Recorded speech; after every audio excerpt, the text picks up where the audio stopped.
कभी कभी जिंदगी में जो दिखता है वो होता नहीं, और जो होता है वो दिखता नहीं। प्यार एक खूबसूरत एहसास है, लेकिन जब उसमें छल और धोखा मिल जाए तो इंसान बिखर जाता है। ये कहानी है आरव और काव्या की, दो दिलों की, दो रास्तों की, और एक ऐसे मोड़ की जहां से सब कुछ बदल गया। दिल्ली यूनिवर्सिटी की एक सर्द सुबह थी। कैंपस की चहल पहल में एक लड़का, आरव, अपनी किताबों में खोया हुआ बैठा था। होशियार, शांत स्वभाव का, लेकिन दिल का बेहद साफ। उसी कॉलेज में नई एडमिशन लेने आई थी काव्या, जो कि काफी स्मार्ट, खूबसूरत, आत्मविश्वासी और लोगों को अपनी बातों से मोह लेने वाली। उनकी पहली मुलाकात लाइब्रेरी में हुई। काव्या को एक किताब चाहिए थी जो आरव के पास थी। एक्सक्यूज मी, क्या मैं ये किताब ले सकती हूँ? आरव ने बिना कुछ बोले किताब थमा दी। काव्या मुस्कुराई, थैंक्स, और हाँ, मैं काव्या हूँ। आरव ने पहली बार नजरों से उसकी मुस्कान महसूस की। काव्या और आरव की मुलाकातें बढ़ने लगीं। वो अक्सर कैंपस में साथ दिखने लगे। काव्या बोलती रहती, आरव सुनता रहता। धीरे धीरे दोनों एक दूसरे के इतने करीब आ गए कि दोस्ती कब प्यार में बदल गई, किसी को पता ही नहीं चला। एक शाम, जब बारिश हो रही थी, काव्या ने पूछा, आरव, अगर मैं एक दिन चली जाऊं तो तुम क्या करोगे? आरव ने उसकी आंखों में देखकर कहा, अगर तुम चली गई तो मैं वहीं रुक जाऊंगा जहां तुमने मुझे छोड़ा। काव्या उसकी गहराई से डर गई, लेकिन कुछ कहा नहीं।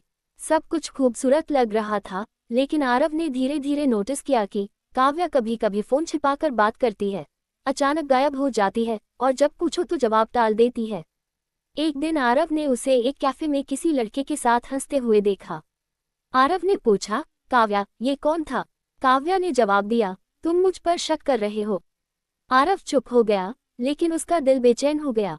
एक दिन आरव को एक अनजान नंबर से कॉल आया, अगर अपनी आंखें खोलनी हैं तो आज रात 8 बजे सिटी मॉल आ जाना। आरव गया, और वहां उसने देखा काव्या उसी लड़के के साथ हाथों में हाथ डाले घूम रही थी। आरव ने मोबाइल से वीडियो बना ली। दिल टूटा, आत्मा कांप गई, लेकिन उसने कोई बवाल नहीं किया, बस चुपचाप वहां से चला गया। अगले दिन आरव ने काव्या को मिलने बुलाया। आरव, तुम मुझसे कुछ कहना चाहती हो? काव्या, क्या मतलब? आरव, जैसे तुमने एक झूठा रिश्ता निभाया वैसे ही एक सच्चा अलविदा दे दो। काव्या चौंक गई। आरव ने फोन से वीडियो दिखा दिया। काव्या के चेहरे पर कोई पछतावा नहीं था, बस एक ठंडी मुस्कान। आरव, तुम बहुत सीधे हो। तुम्हारे जैसे लोग इस दुनिया में सिर्फ चोट खाने के लिए होते हैं।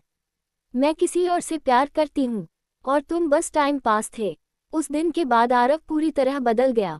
उसने अपने आप को पढ़ाई और करियर में झोंक दिया, इमोशंस को दबा दिया। समय बीता, उसने एमबीए किया, एक मल्टीनेशनल कंपनी में अच्छी पोस्ट पर पहुंच गया। उधर काव्या ने जिस लड़के के लिए आरव को छोड़ा था, वो कुछ महीनों बाद उसे धोखा देकर चला गया। काव्या अकेली रह गई। 3 साल बाद एक कॉर्पोरेट सेमिनार में आरव और काव्या फिर मिले। काव्या को यकीन नहीं हुआ, सामने खड़ा लड़का वही आरव था, लेकिन अब आत्मविश्वास से भरा, स्मार्ट और दुनिया को देखने वाला एक सफल इंसान। काव्या ने कहा, आरव, तुम बहुत बदल गए हो।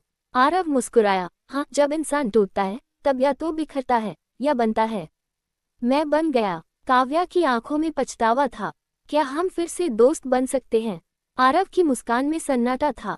मैं माफ कर चुका हूँ, पर भुला नहीं। और जहाँ विश्वास एक बार टूटे वहाँ रिश्ता नहीं बनता, सिर्फ एहसास बचते हैं। काव्या ने अपनी गलती मान ली। वो अकेलेपन में घुट रही थी, लेकिन अब उसके पास सिर्फ पछतावा था। आरव ने अपनी जिंदगी में आगे बढ़ना सीख लिया। वो अब लोगों पर आंख बंद कर भरोसा नहीं करता, लेकिन प्यार से नफरत भी नहीं करता। प्यार में विश्वास सबसे जरूरी है। जो लोग सच्चे होते हैं उन्हें अक्सर सबसे ज्यादा चोट मिलती है। हर धोखा बर्बाद नहीं करता, कुछ लोगों को संवार भी देता है। और सबसे जरूरी, जिंदगी किसी के जाने से रुकती नहीं, बस रास्ता बदल जाता है। धोखा देने वाला भूल जाता है, लेकिन जिसे धोखा मिलता है वो उस दर्द को ताकत बना ले तो दुनिया उसे सलाम करती है। दोस्तों, आपको कहानी अच्छी लगी हो तो वीडियो को लाइक करें और चैनल को सब्सक्राइब जरूर कर लें। धन्यवाद।